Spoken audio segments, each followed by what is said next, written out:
কৈ থাকে, আমাৰ শিক্ষাগুৰুসকলে কৈ থাকে, এই সৰু সৰু কথাবিলাক যদি আমি চৰকাৰে গুৰুত্ব নিদিয়ে তেনেহ'লে মই ভাবোঁ ক'ৰবাত নহয় ক'ৰবাত আমাৰ ছাত্ৰ ছাত্ৰীসকলৰ ক্ষতি হ'ব।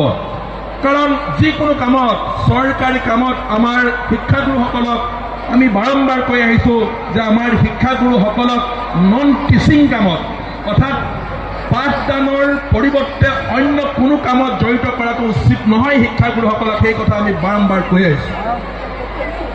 যোৱা বছৰ যেতিয়া খেল মহাৰণ হৈছিল, সেই খেল মহাৰণত গোটেই তেওঁলোকৰ চৰকাৰৰ পৰিকল্পনা আছিল গ্ৰাম্য ক্ৰীড়াক আগবঢ়াই লৈ যোৱা, কিন্তু যেনেধৰণে গ্ৰাম্য ক্ৰীড়াক আগবঢ়াই লৈ যাব ধৰণে গ্ৰাম্য অঞ্চলৰ পৰা খেলুৱৈ আহিব লাগিছিল, খেলুৱৈ নাহিলে। নহা কাৰণে কি কৰিলে, গোটেই স্কুলবিলাকক ক্ৰীড়াক লগাই দিলে, সকলোকে খেলিবলৈ লগাই দিলে। মানে মই কওঁ যে 100জন ছাত্ৰ ঘৰৰ ভিতৰত হয়তো 10জন ছাত্ৰহে খেলিব বিচাৰে, 90জনে তেওঁলোকৰ অন্য ধৰণে তেওঁলোকৰ জীৱনটো আগবঢ়াই লৈ যাব খোজে। গতিকে 100জন ছাত্ৰৰ ভিতৰত 100জন ছাত্ৰকে যদি আমি